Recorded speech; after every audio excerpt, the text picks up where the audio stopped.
Hello, everyone. Welcome to the second part of the day, and we have another eminent resource person here, Dr. Anik Nandi. I would like to introduce him to you.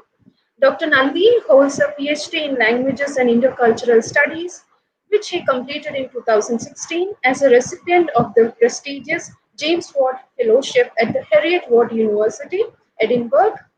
He specializes in interdisciplinary approaches to study language, language policy, and literacy practices in multilingual societies. Dr. Nandi is currently working as a senior research associate at the Royal Galician Academy of Languages, Spain.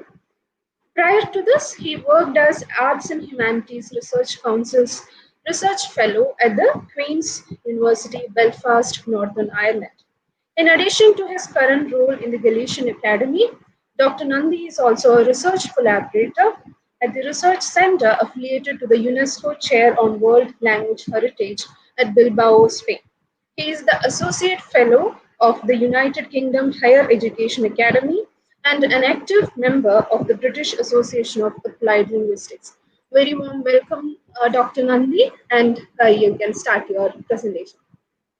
Thank you, Swati. And I would also like to extend my thanks to the organizers and to the IIT Ropar. Thank you for inviting me as well. And I remember that in 2018, I visited the campus and it was a very nice experience. Although this time it will be more virtually, but I will look forward to visit again IIT Ropar. It would be a good, nice interaction. So to begin with, researching language governance on the ground, and well, I will talk more about the situation of minority languages, and I will also see that how to study home language transmission ethnographically in this era of social distancing. So so like in the very beginning, we can think about that's currently in this pandemic-ridden world. The preservation of cultural and linguistic diversity is a major concern for policymakers, for activists of linguistic human rights, for parents, for educators, and also for different governments and scientists. This, under the effect of globalization, the pressure on dominant languages, on minority languages is relentless. Partly because many speakers of smaller languages find more opportunities if they shift to a dominant one.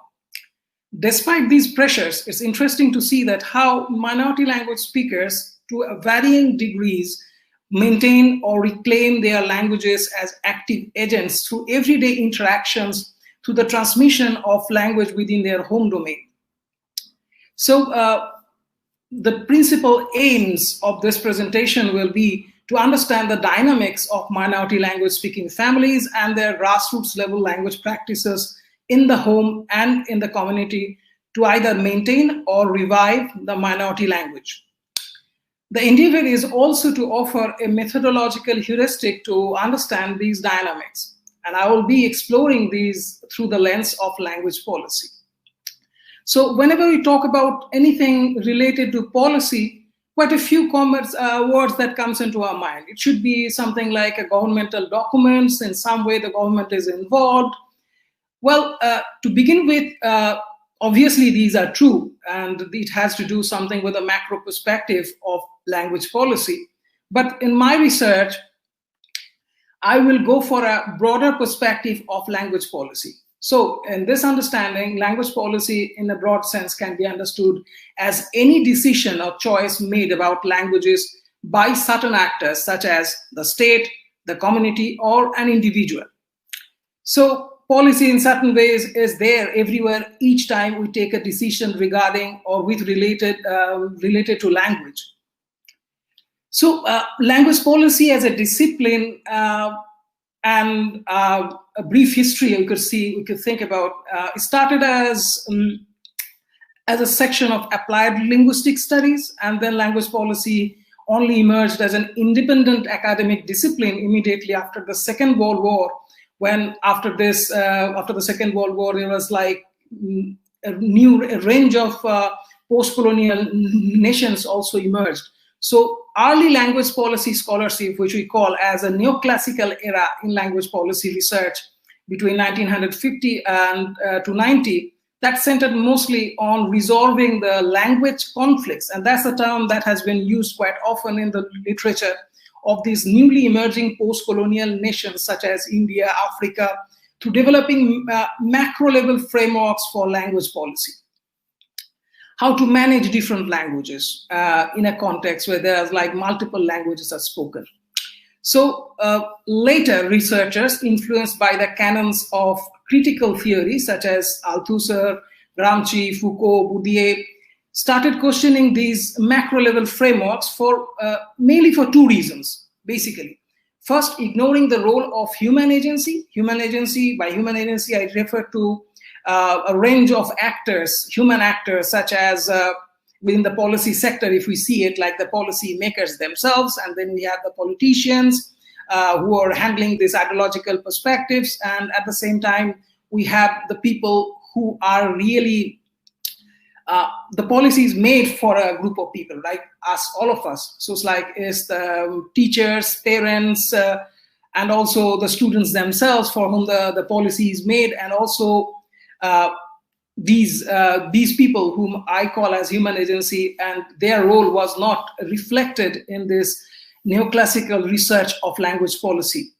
So these researchers, policy researchers, they started criticizing these macro level perspectives. And another fact that really came into mind, that how these macro level language policy frameworks were actually neglecting the socio-political context in which the languages are planned. So doing justice to the title, we try to understand that how language governmentality is linked to socio-linguistic inequity. So governmentality in its primary sense can be understood as art of governance. In Foucaultian use of the term, it can be described as an attempt to shape the human conduct by calculated means through different disciplinary apparatus. So I will explain a little bit later how these disciplinary apparatus work in the context of language. So governmental policymakers tend to endorse the interest of the dominant social group more often, and then marginalize minority languages in society, and thus perpetuate systems of socio-linguistic inequity. Take it for example that in a multilingual or in a bilingual society, because I also worked in India and in Spain and also in the UK context. So you can see that every policy tries to protect in some ways these dominant languages. For example, until 2019, 2020 July, where we have this new education policy in place in India. Before that, the language policy in India was a 3-language formula, where in the name of the mother tongue, the minority language speakers were only receiving, or multilingual speaking children were receiving mainly the dominant or the regional language in each context. So we can see that how these policies have been like marginalizing minority languages. So policymakers generally employ a range of policy devices, which you can call as apparatus as well, such as public administration, education, religion, mass media, to govern people's linguistic practices. So each of these contexts sometimes determine or add a value to the language we're talking about, the minority language, whether this language should be used in this context or not, or things like that.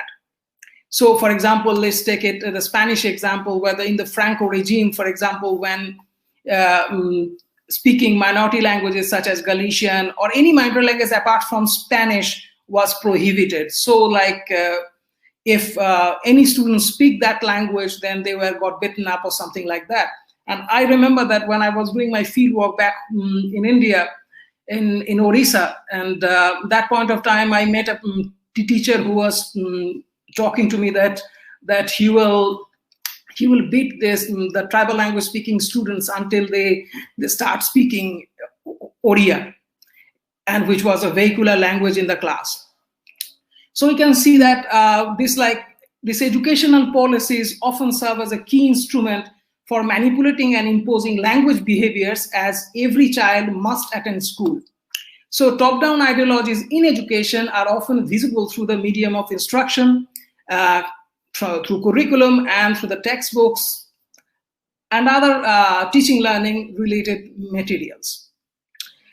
So if we talk about the bottom-up languages, because the previous policy that we are talking about, this government and other factors, they're mostly top-down approach. So if we see that obviously these policies are made for a group of people, like for all of us, like for those people who will act on those policies.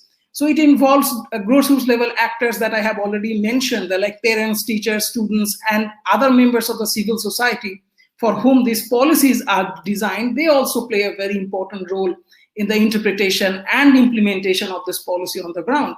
So these actors, if they are disillusioned with the governmental policies, may create their own language agenda and resist on the ground. And we call these kind of policies grassroots level policies that can be done. They are known as bottom-up language policies.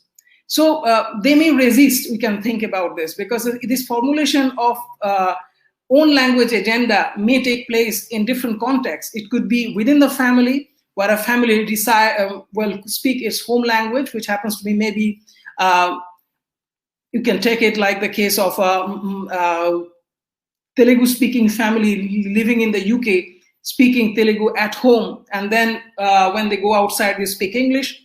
Or you can see the similar situations, people in West Bengal, which is my own state, coming from Gujarat or from other states of West Bengal, other states of India, they also speak their own home language in the family, while outside there are other languages spoken at the same time.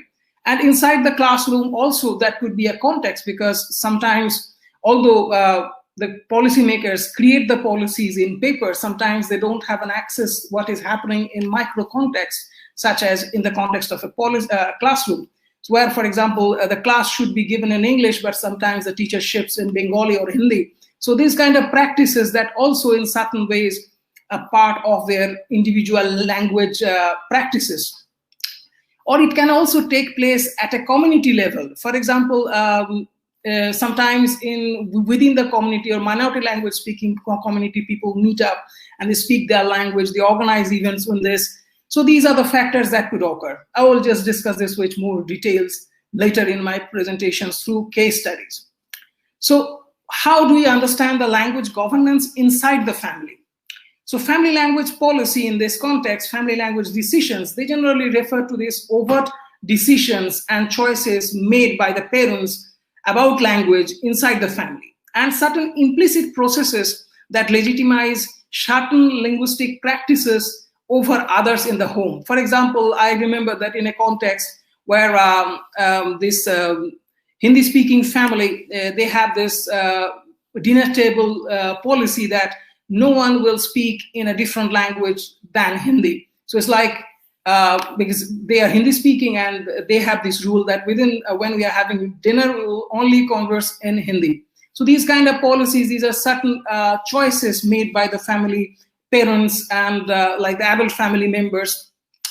They generally often take these decisions and they try to impose it in certain ways to their children so that they could keep speaking that language in that context. So these this certain processes of legitimizing use of the home language.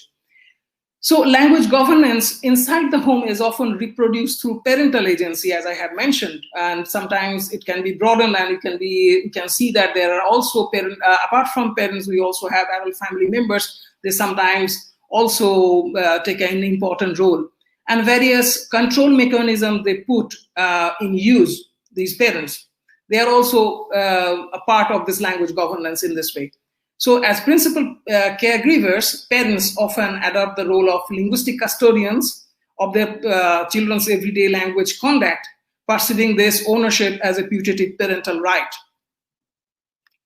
So here, this is one of these forthcoming models that I'm working on, and this is like the intersection between parental agency and external factors influencing family language policy.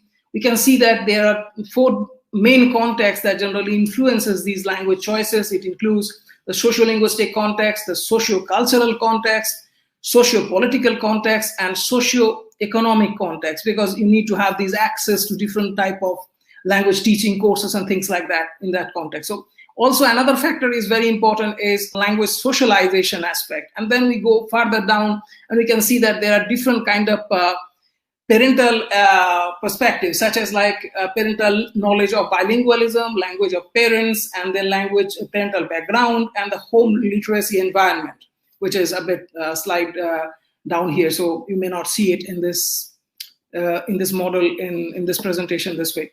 So 3 things are very important within policy context, whether it is a family language policy, whether it is a bottom-up policy, or it is a top-down policy. So policy can be divided in 3 groups, like 3 main components. They are language ideologies, language management, and language practices. So language ideologies are the base of any policy. It means that what kind of value system you are applying to certain language.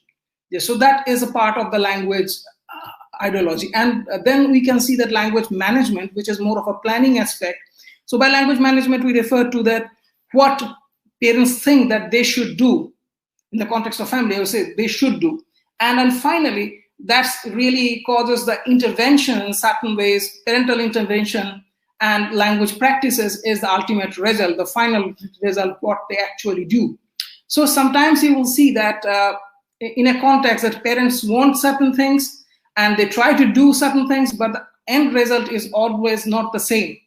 So these are the factors that are more interestingly, we need to see that how can be researched, because this is, as you can see, that this whole central part is sometimes outside policymakers' reach as such, because sometimes these are the things that are done subtly, informally, inside the home in a very familiar context. So apart from these 3 main factors that I have already discussed here, there are other factors such as family's access to different kinds of capitals, Bourdieuian form, and then we have social network of the family, then we have certain expectations from parents, and different kind of family language policy models. So how can you see that family language policy models? Because it's a very common model we can find in middle class bilingual parents. For example, if a family is a bilingual, for example, the mom speaks a language or the father speaks another language, sometimes, obviously there is a very quick route is speaking in English. But apart from this, when it comes to the children, sometimes parents take the decision to speak maybe the parental language, the father's language to the, for example, a Spanish-speaking father and a French-speaking mom, if they maintain a one parent, one language policy in that context, inside the family domain, the Spanish-speaking father only communicates in Spanish with the kid and the mom speaks only French. So these kind of different kind of models. Another important factor is the language input that the child receives. In that context, like it could be most of the time they're speaking one language and the other language is getting a little bit like separated from that language practice. So these are the factors they need to be understood. So I see language policy from a perspective of like a metaphorical onion. So the onion has got different layers, and you need to slice that onion in the middle to understand these different layers and what is influencing what perspective. So my research, to center it on more this topic, I investigate mainly the complex association between the governmental policies and how these policies are interpreted, implemented, negotiated by a diverse range of social actors that includes, I have already mentioned, in everyday context, opening up ideological spaces for use or non-use of certain languages in multilingual societies. So the research questions for this particular presentation, I would like to look at that, whether the parents do create a kind of strategies for language maintenance inside the family domain in a geographical context where one or more dominant languages are the linguistic custodians. If the answer is yes, so what kind of strategies do they individually or collectively develop to contest the linguistic governance of dominant languages? So what are the factors that are responsible for the success or failure of these strategies? So why using ethnographic research in language policy?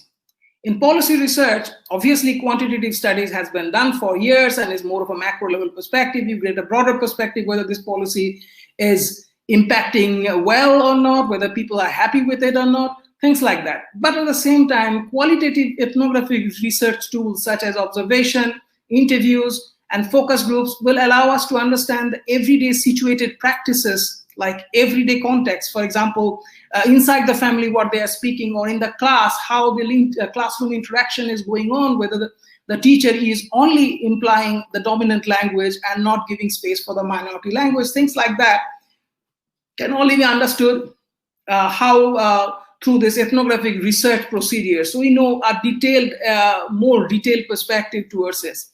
So how these language choices interact with government policies is also another perspective to know, because when you know this human behavioral kind of research through interviews.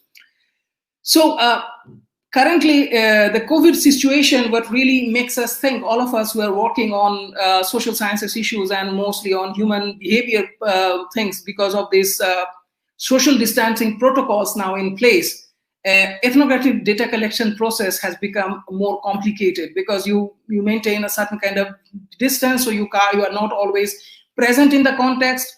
So sometimes these researchers' absence obviously may deprive us, the researchers, from the direct engagement and the background information. So I thought that like there are different other researchers in this field as well. We think that maybe this participatory research can offer a solution to this emerging problem at present. So what is participatory research? It is considered as a good practice, ethically correct, by embracing the observations and interpretation of the participants themselves, whose lives are being affected by an intervention or result of the research. So we are talking about involving the research participants to observe their own practices. So it has got a long trajectory at the same time, I must say, because obviously in the context of family language policy or in the family's domain, it has got a long trajectory in this sense, because since the 1920s, for example, the bilingual, the researchers of bilingualism, they mainly maintained this kind of perspective when they started recording their own children's language development and how their language input and practices are going on inside the home. So this has got a long trajectory behind it. So what I did in my own research, apart from using my own like the interviews and focus group, I wanted to consolidate the interview data through parents' self-reported language practices through observation checklists and various self-recorded audio footages in informal interactions in the family.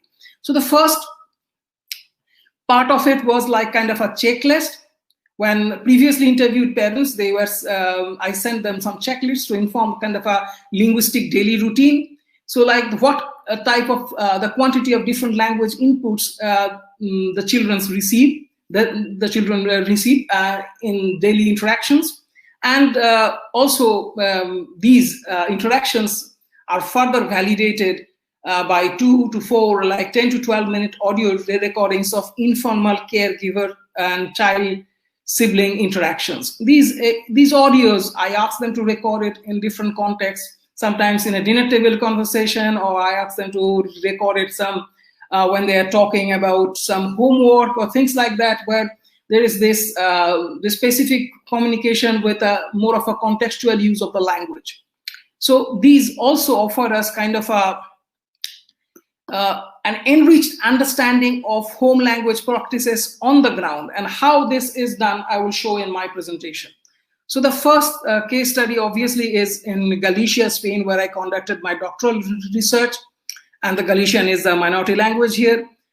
And I must admit the acknowledgement that it was partially supported by European Union cost action. So my research in Galicia, I stayed in Galicia between 2008 to 12.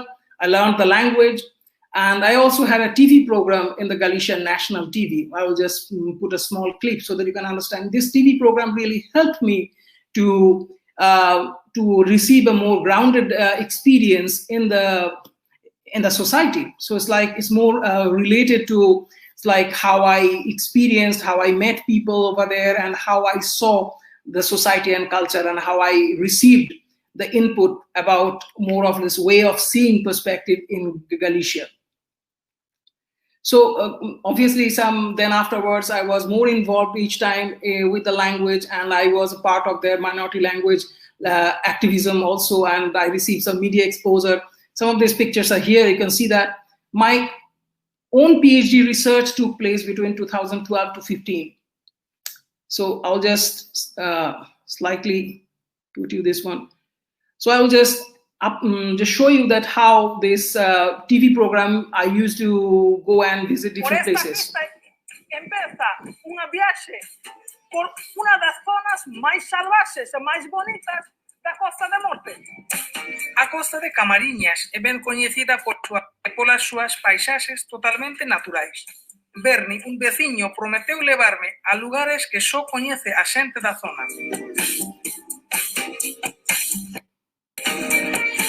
Este é o faro Cabo Vilán e hoxe temos a oportunidade de subir a parte máis alta deste faro. Agora vamos a subir a torre. So the whole interest behind this was to understand that how people communicate, what their ideologies are regarding the language, their language attitudes, and it really gave me a good base, I would say, in the society. So when we talk about multilingualism in Spain, there are loads of languages are also spoken in the Spanish context. So the Galician is this language where I worked, and there are other languages along with Spanish that with Castilian Spanish that is spoken in Spain that involves, you can see that there is a hierarchy where Spanish is on the top, and there are co-official languages such as Galician, Basque, Catalan, and Valencian, and Aranese. And then we have the recognized languages such as Asturian, Aragonese, and various indigenous but unofficial languages and their varieties that involves several languages again.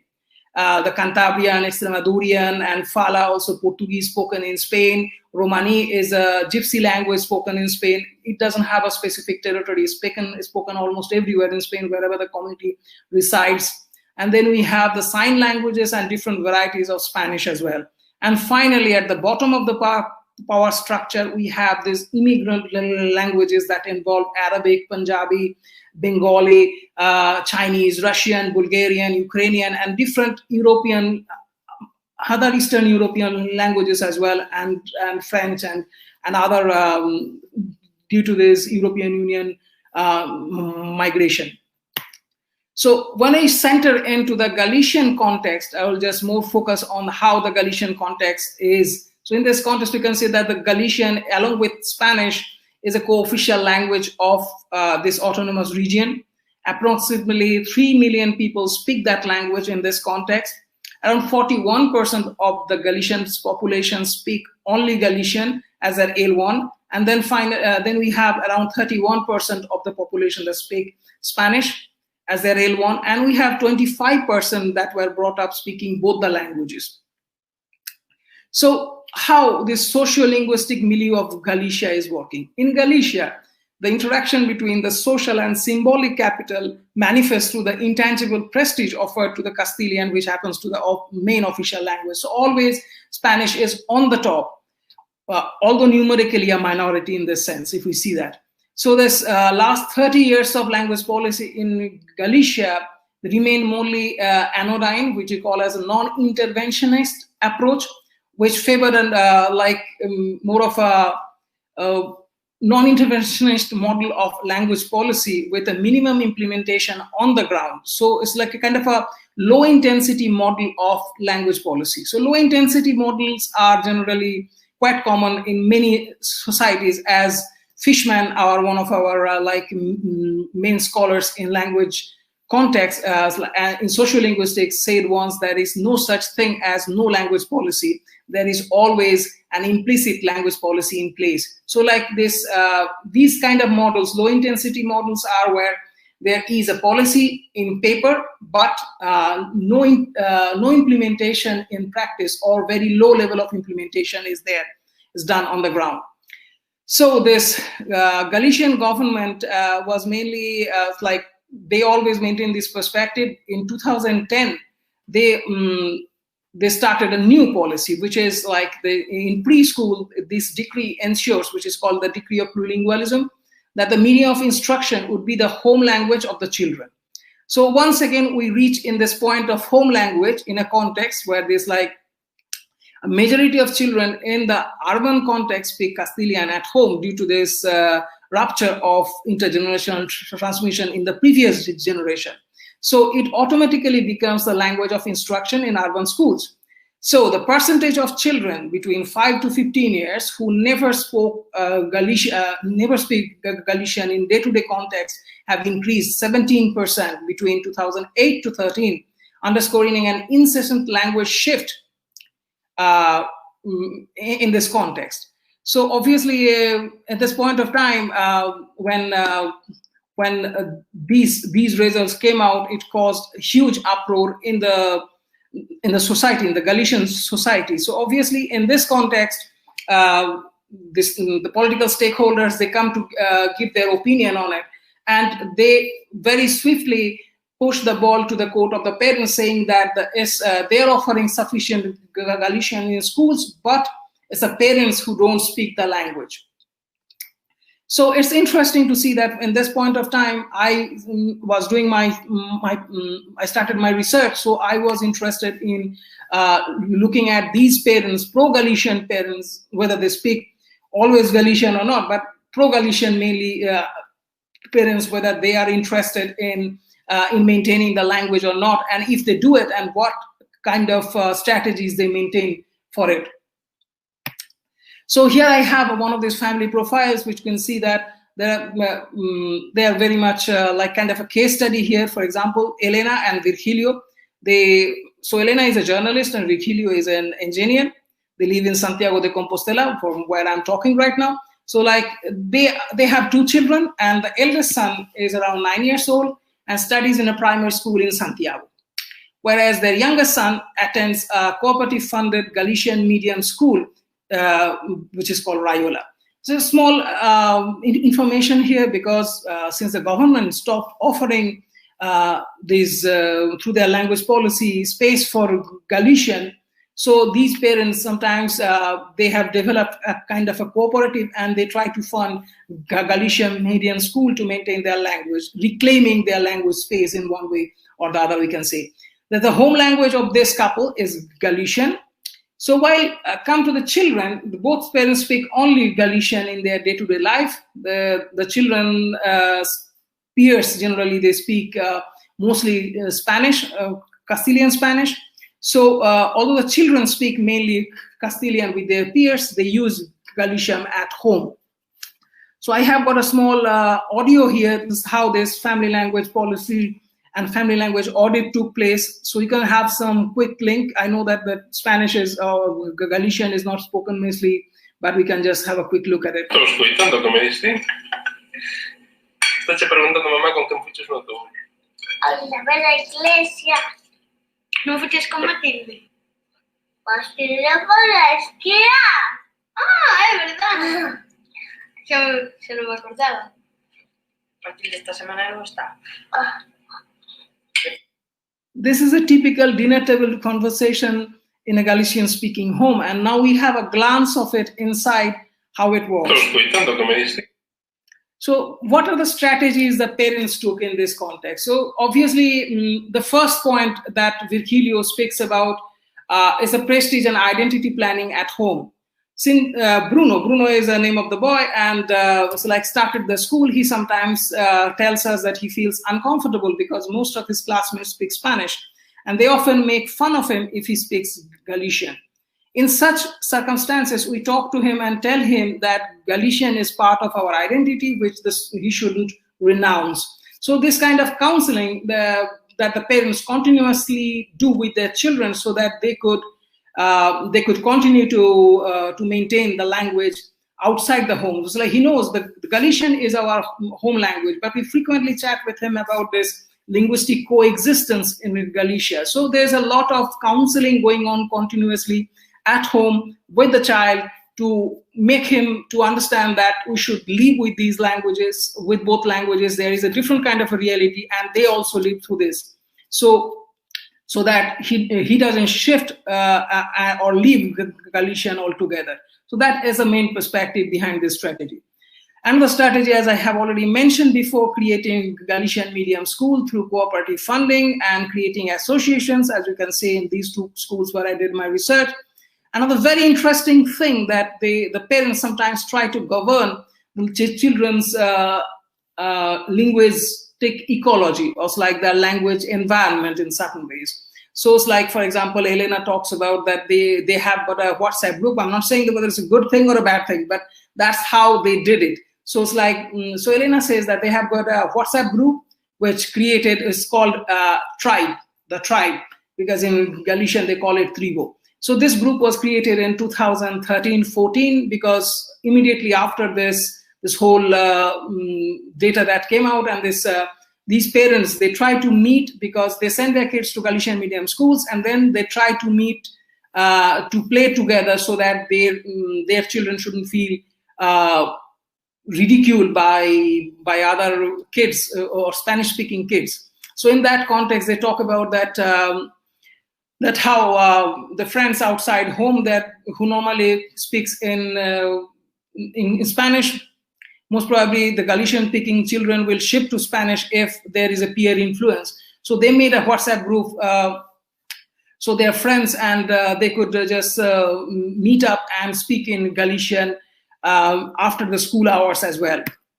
So what are the concluding remarks here? Because through these kind of research methods, participatory part, we got to know more about that how Castilian works inside the home domain. So Castilian still remains, I understand that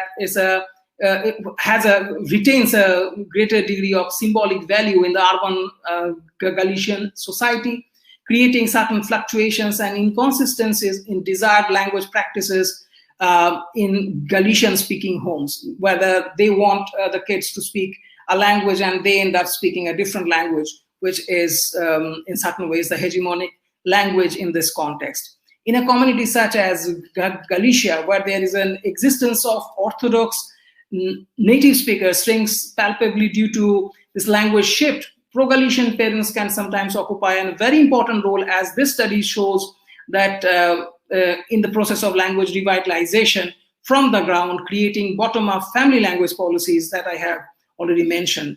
However, it still remains to be ascertained whether these parents can restore the process of intergenerational transmission of Galician in the home domain and within the community. Another important thing that I also noticed that these parents sometimes reach at a point where they at least get that their kids speak that language at home, but when these kids grow older, sometimes due to peer pressure, they shift to the dominant language.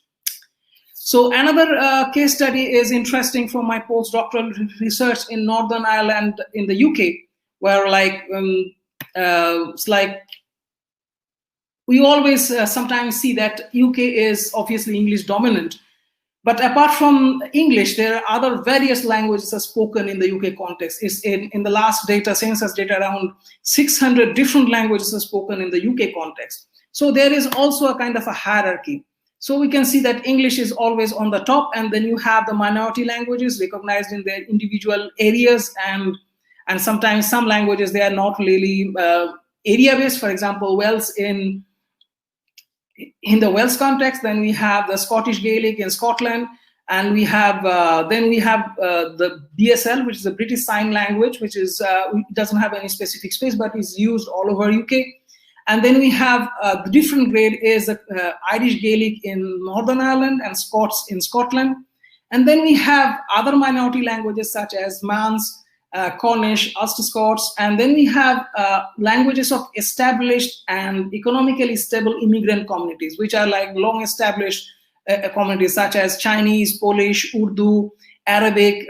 These are mainly the speakers who are coming from some of these pre-colonial era. They are already stable there.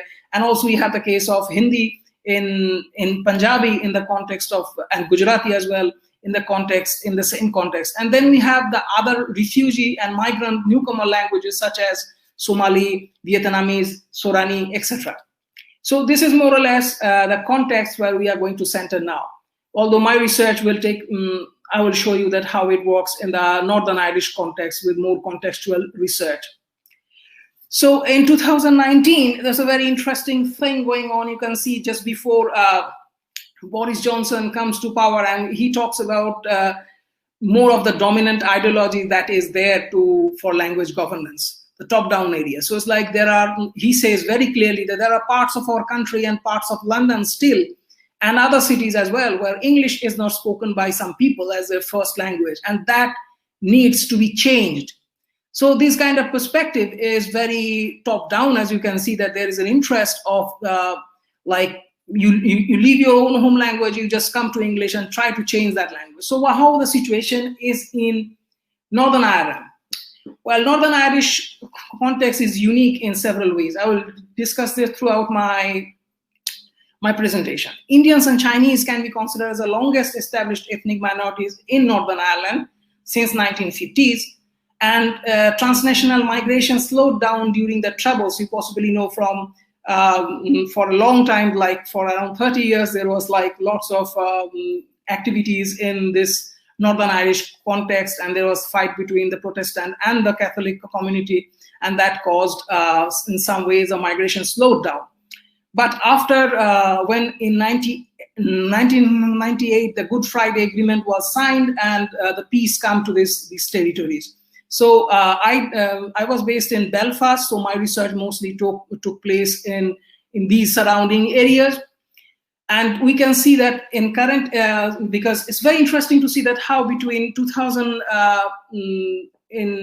after 1998 till 2004, there is a huge increase. And when once various European countries were included, Eastern European countries were included inside this European Union referendum, and then finally several people from Eastern European countries came to Northern Ireland, and they worked in various areas.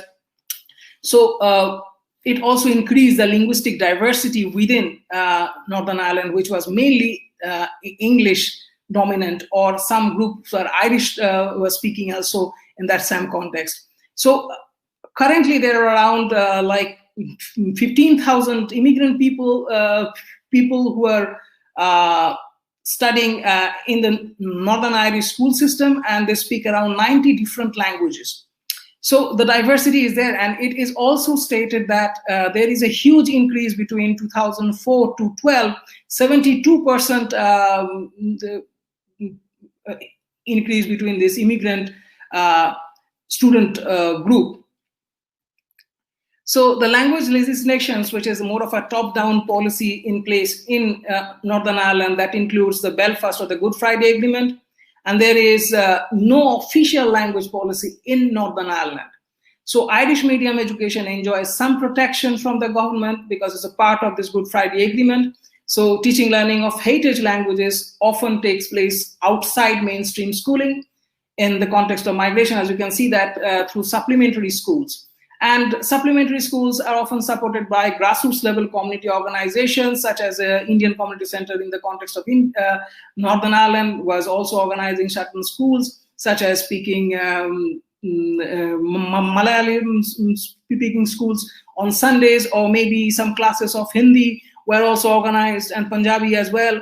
So these kind of things, and through charities and particular religious groupings on a voluntary basis. For example, Chinese group used to organize a kind of a Saturday school, and Polish group were also organizing a Saturday school, which is called this weekend schools. It may be on Saturday, it may be on Sunday, depending on the availability, always in a fluctuating mode. So these are the groups there. They are continuously trying to organize these heritage schools to maintain these languages, and often they don't receive a governmental support, sometimes through some charities or something, but not always available for this. So when I was doing my research, one of my interests was to include storytelling as a process of data collection to understand and to promote diversity and inclusion in schools. So I contacted different storytellers from like the professional storytellers, and I was also working as a storyteller with them. I was speaking stories, I was telling stories in Hindi and Bengali at the same time. So, like they were speaking mostly in English and in other languages, in Spanish. Some of them used to speak Arabic. For example, this person, his name is Sef, and he was talking about in Arabic as well. So the way we wanted to introduce these languages is like to give a bit of a space to these minority language speakers in the school domain so that they could share their own experience. And obviously, it really has a very good and positive impact. So I can talk about these more in the questionnaire session. So I will just focus on how the parental perspective was there. So how the negotiation takes place in the parental, in the home domain. So here we have two case studies. One is from Joël and Constance. These parents, they have two kids at present. They go to a primary school where I conducted my research. And Joël is a Catalan-Spanish speaker. So she speaks both Catalan and Spanish and English. And Constance is a French speaker, and she speaks also Spanish and English. So they are working now as a biology teachers and were ex-employees of Queen's University as postdoctoral researcher, like I did that point of time. So when we discussed about this, and this very interesting point, because they maintain this one parent, one language policy that I mentioned before. So Joël generally speaks either in Spanish or in Catalan with the kid, with both the children, and the mom speaks mostly French. I'll see a little bit in a few minutes how it works. So, so obviously, when the children, especially their elder child, when he started the school, he was not speaking English, or he was not speaking English at all. So after the end of the first year, which we technically call it as a silent period, so obviously in a meeting with the principal recommended the parents to speak to him only in English. So just the phrase as he mentions it, just forget about Spanish and French and just speak to him only in English all the time. Interestingly, in that same school, French is offered as a foreign language, is taught as a foreign language. So interestingly, although it is taught as a foreign language, but it's not really, the home language, French, is not valued at the same time, as you can see. So obviously, I was surprised to see that how did they react to it. So the mom says that, no, we didn't do it because they really didn't bother to do it because they have the power, they have the cultural capital to know that the importance of languages, and these languages are also dominant in the languages in their own countries. Apart from maintaining the roots, they also give them a kind of a additive bilingual perspective in the host society. So in this context, Joël also further mentions that I know it was wrong, it was very wrong. So you will see that here how these home languages are used in this context. Après, on fera les pictures. D'accord. Maintenant le deuxième. Il faut d'abord highlight the capital letters. C'est lesquels? Là.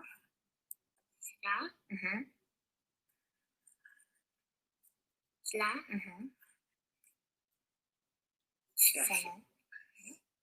Pourquoi il y a dehors? Je sais pas. Quelle est là dehors? Non, il faut que tu cherches les petites lettres en fait. Quoi?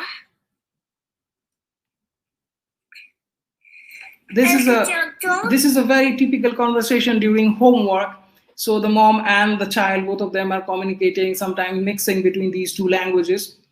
And there I have very interesting case study from a Tamil-speaking father and a Malayalam-speaking mom, and their home language was already, because being in India, because this person, this Ashwin, is a person who worked as a postdoctoral researcher at Queen's, and obviously I had a chance to communicate with them several times, and we met up and we organized some tea or coffee. He came, so like his daughter came later when he joined Queen's, and his daughter was already 7 years old. And interestingly, even back home in India, their home language, the family's main language was like one person, one language. Obviously, the father speaks mostly Tamil to his daughter, and the mom speaks Malayalam. But between them, they generally communicate in English. So English was also present for their daughter. So interestingly, two things happened. The first is very important, what I just put here. in this context is like that the Ashwin is very clearly was very upset with the situation when he started talking about it in a focus group. He says that the children here are not here, I mean, in the Northern Irish context, in his experience, they are not exposed to a colored child. So when they saw her, they found that she is different. So her food habits were different. We ate with hands. So obviously food habits are different. And then we can see that Jigyasha is the mom. She was saying that we packed her lunch and she used to take the lunch and go. And with the smell of Indian food, it smells different. So they started teasing her. Yeah, it was tough for us. So in this context, I should also add another anecdote. In a different familiar conversation, she once shared with me that her daughter was also ridiculed because of her English, because it's more from a racial linguistic perspective. We can see that how accent in English can also can develop a kind of a separation. So these are also there in this context. So obviously you can see that how Ashwins try to normalize the situation and says that now it's fine, she's getting used to. So always we have this question, what is she getting used to? Is she getting used to this kind of treatment, or she's trying to move on and trying to adapt a different personality and erasing her own cultural identity, which is obviously will never be possible due to the skin color in the context. So, sorry. So I will just put this a small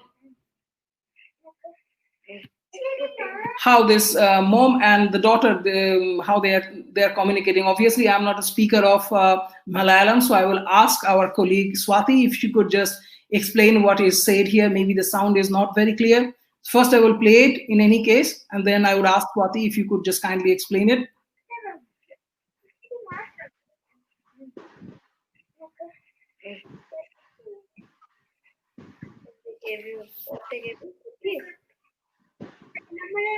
Cookies, we made. So like basically one biscuit. Biscuit in the middle ice cream. Ice cream in the middle Harry. Okay. That's Harry and Lucas started. Okay. I want the Harry goes to good market.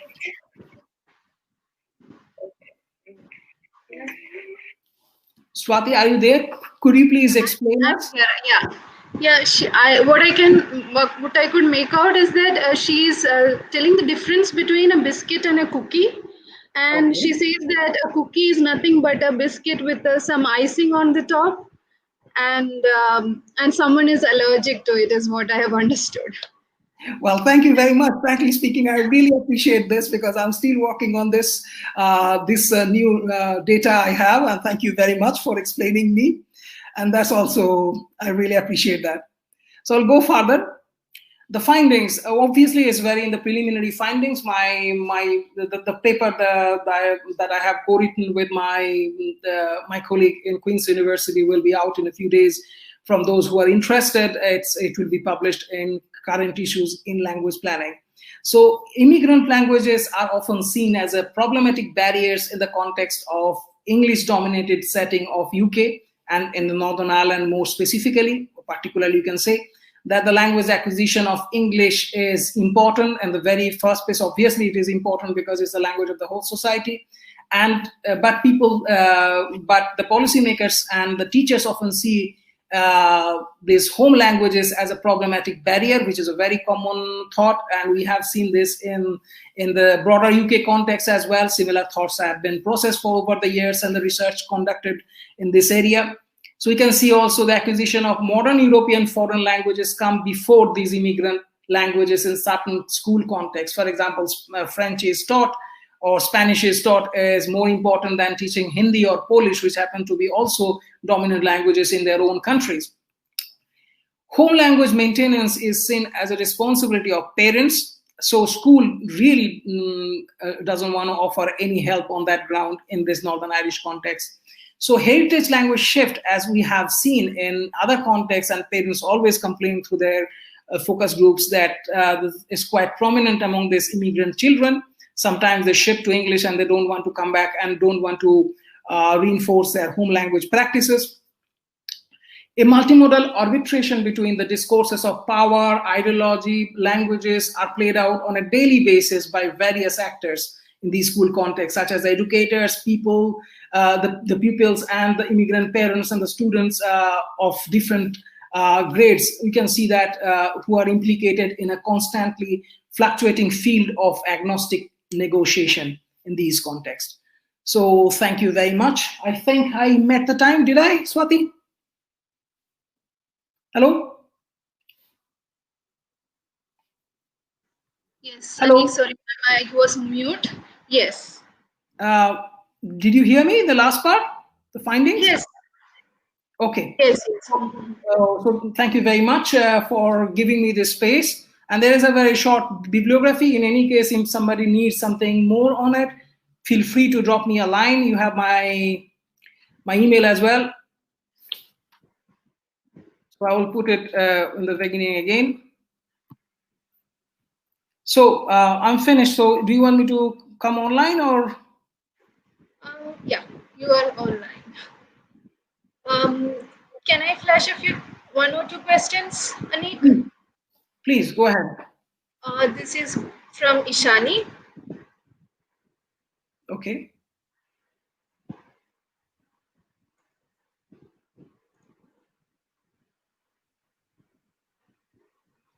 Well, thank you very much, Ishani, for very interesting questions. It's very difficult to answer in a one word. This, how could the political position or dialect hold in it? What is dialect itself? If we think it in a very proper way, as already linguists have already said several times, that dialect is also actually a language. So language is a dialect itself, if we say it this way, with a governmental power behind it. So obviously, language nationalism and subnationalism is could be a way to resist imposition, but it also depends on the context, because if you are not in a context where you are your language is the national language perspective, so in that context it becomes difficult to organize and resist it that way as you expect.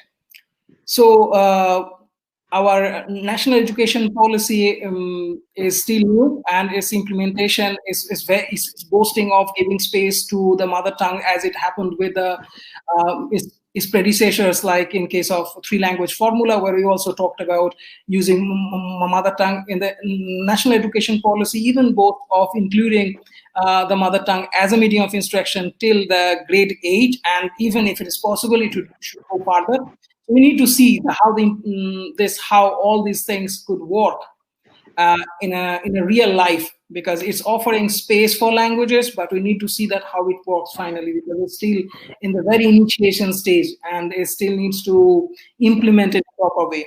So I will leave it there. Thank you very much. Anik, I'll post another question. This is from Sharmishta. Okay. Thank you, Sharmishta, for an interesting question again. I'll just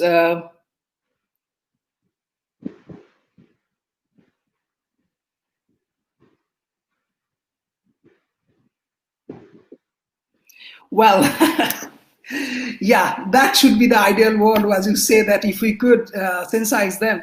So, well, I can say that since counseling sometimes doesn't make the impact, or it doesn't offer the specific impact that we want to get. That's why when I was doing my research in Northern Ireland, I intended to organize these storytelling events to sensitize them as such, because I also did some questionnaire studies with these children who attended the storytelling sessions, where we intended, because first the storyteller tells a story in English, and then we try to encourage the minority language speaking children to tell a story or the same story in their own language. So, for example, if I'm telling a story in English, and then I'm giving that space to a Hindi or a Malayalam speaking boy to tell the same story. It's a very simple story.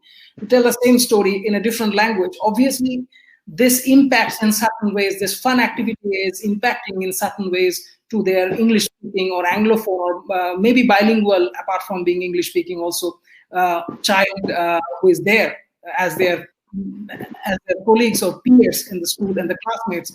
They are also interested in their language and their culture. And what we did actually, we also wrote down certain hello, thank you in different languages, and we tried to use those languages during my fieldwork. And afterwards, also, I wanted to encourage them to use it inside and outside the school.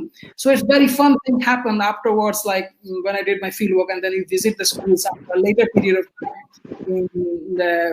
And we found that some of these kids, they became friends and they started using these terms. For example, a Chinese-speaking boy was very happy to see that somebody is saying hello to him in Chinese, and that he mentioned in one of these later follow-up interviews when he conducted it in the Northern Irish context.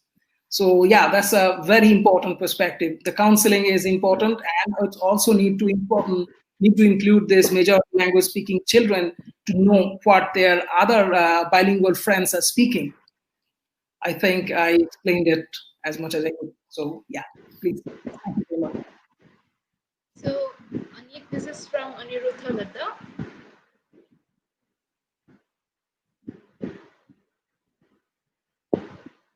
Can you see it on your screen? Yeah. Thank you, Aniruddha. Very nice question again. I must say that should a language be always viewed from the sociolinguistic environment in respect of acquisition of language by a person? Well, as a sociolinguist, I see it. Society is always important, and it should be seen that way as well.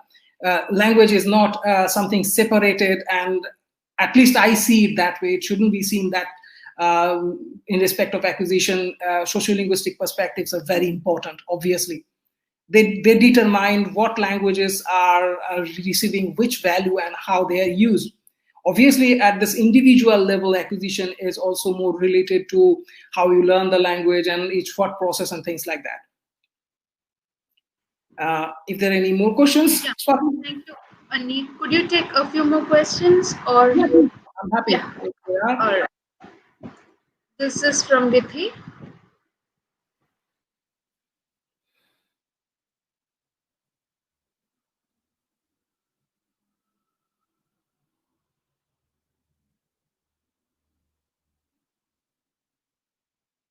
Well, thank you, Vidi. Very nice question. Actually, this is a current topic of research that we are conducting at present because, as you possibly know, I'm based in Spain.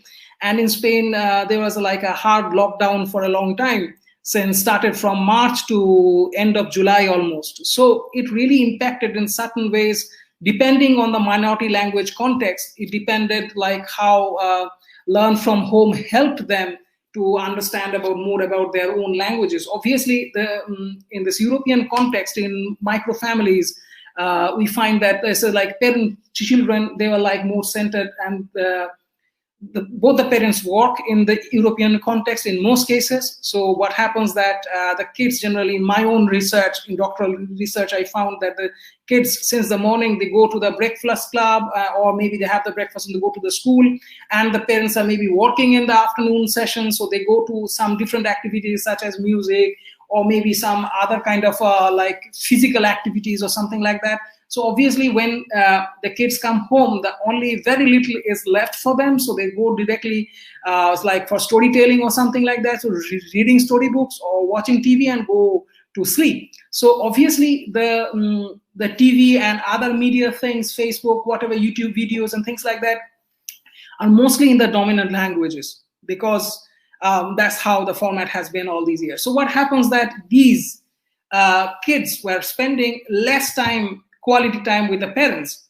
So when this whole confinement thing worked and these kids were spending more time with their parents in the Galician context, it definitely impacted their learning of languages. Obviously, if a father is like if they're spending more time, they're giving more use to it. Very interestingly, a few days back, I read an article on this issue in New York Times where one of these whether the journalist is talking about how this impacted their own home, because she was a German speaker living in the in Los Angeles. And then finally what happens that his son speaks more German nowadays because he uses the language more with the mom. So spending time together helped in certain contexts. Interestingly, in the Basque situation where there is an intergenerational transmission of the languages were a little bit lower, the situation certainly changes, because one of the preoccupations in the recent data that we find post-COVID scenario with the children's language acquisition, we find that it's like they are losing Basque, because Basque was mostly taught through the immersion programs in the schools, because many of these parents, they don't speak the language, but they have got a strong position towards their home language, so they sent their kids to different immersion schools. What happens in these schools, because they offer them the space to speak the language, apart from learning it, they have the space to speak it. But if they don't have the space at home, the language is once again they are coming to the same position that they were before, and the parental preoccupation is seen in the different interviews conducted. So coming back to this whole point was like learn from home trend. Well, it depends on the socio-linguistic and socio-political context where we are in. So it's like, obviously, you can cultivate more multicultural linguistic environment where the parents could involve more languages than school. Obviously, if you speak more languages at home, there is more bilingualism at home than in school. So that can also be banked on, I must say. Thank you. The next question is from Parijat.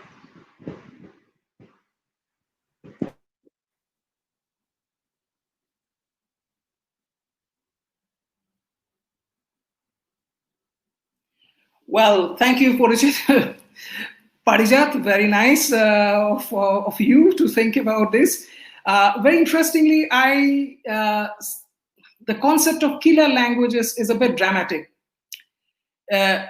We need to see that whether it is, obviously there is an interest in choosing the lingua franca is a kind of a part of a politics where you can see that once again that I mentioned through the language policies, the dominant languages are offered more space. So obviously another factor that comes in this lingua franca perspective is the globalization. In this neoliberal era of globalization, where you can see that how one can bank on their cultural capital through education and learn these languages and try to be. That's why you can see that Indian context, there's more than even Hindi, you will see that there are loads of English medium schools are there because the parents, even I remember in a very familiar context, once a minority language speaking father back in India told me that you learned English, so why do you want me to learn this minority language? So I want my kids to reach the same level. So obviously there is an interest towards more English rather than any other language. Obviously, English was the reason of, due to colonial implications of it, there are some pressure on the community, on the minority languages, but the concept of killer languages, I would still think that it's a little bit dramatic to call a killer language. So yeah, obviously we have been hearing the term of English as a Tyrannosaurus Rex, or all this research that has been conducted by linguistic imposition or imperialism by Robert Philipson. We have also seen Tobes Kudnav-Kangas's perspective towards it. These are the areas that obviously could be seen that way, but yeah, it's the concept of killer language way more dramatic in my own perspective. Thank you. So the next question is interesting. Let's see if we can answer that.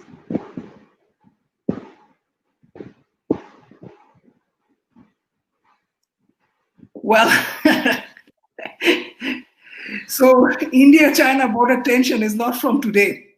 So teaching learning of Chinese, I don't know how much it is in the school level, but it has been taught in different university levels, and like people always learned Chinese because it gives you more job opportunities alongside English. So also obviously the close connection between India and China. There are some border tensions, but some things are even more in depth. As you can see, that they never stop because there's so many Indian nationals are working at present in China. So it's like there is a need is always there. If you want to go there and you know that you need to leave a like more of a you don't want to, like, English is not everywhere in China, so you need to know the Mandarin at a level. So it's, yeah, the teaching learning of Chinese in India shouldn't have an impact on the India-China border tensions. That personally I believe that way. Thank you. So these are the questions for now. Thank you, Anik. Yeah. So thank you so much on the behalf of all the organizers as well as the participants who are listening to you. I would like to thank you for this inspiring session, and I believe that many would be interested in language research in India. Assuming from the comment session, you should read it, and many are interested and be influenced by your lecture. Thank you, Anik. Very much. Thank you to everyone. I'll end the broadcast now. Yeah. Thank you. Thank you.